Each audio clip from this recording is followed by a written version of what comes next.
শুভেন্দুবাবুর সঙ্গে আমার কোনো রকম যোগাযোগ হয়নি, তবে শুভেন্দুবাবুর অল্প কয়েকদিন তিনি মুখ্যমন্ত্রী হয়েছেন, কতগুলো কাজ নিশ্চয়ই আমরা ভালো লাগছে।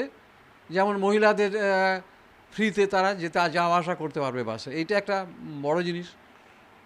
আর বিশেষ করে যারা তোলাবাজি বন্ধ করা, এটা একটা বড় জিনিস। এবং লক্ষ্মীর ভাণ্ডার, যেটা এখন অন্য নাম হয়েছে কেন্দ্রীয় সরকারের, সেটা 3,000 টাকা করে দেওয়ার ব্যবস্থা করেছে, এটা একটা সুন্দর ব্যবস্থা। এবং বিভিন্ন প্রকল্পগুলো বন্ধ না করে সেই প্রকল্পে অর্থ বরাদ্দ বেশি করে দেওয়ার জন্যে আমার ভালো লাগছে।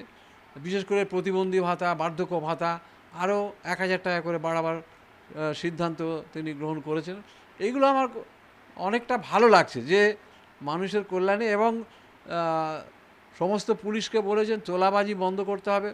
আর বিশেষ করে যারা টাকা নিয়েছে ঘর দেওয়ার জন্য বিভিন্ন পঞ্চায়েতে 50% টাকা নেওয়া হয়েছে, তো সেইগুলো ধরতে হবে, তার বিরুদ্ধে এফআইআর করতে হবে, এই যে কথাগুলো বলছেন, এবং সেগুলো আমাদের ভালো লাগছে।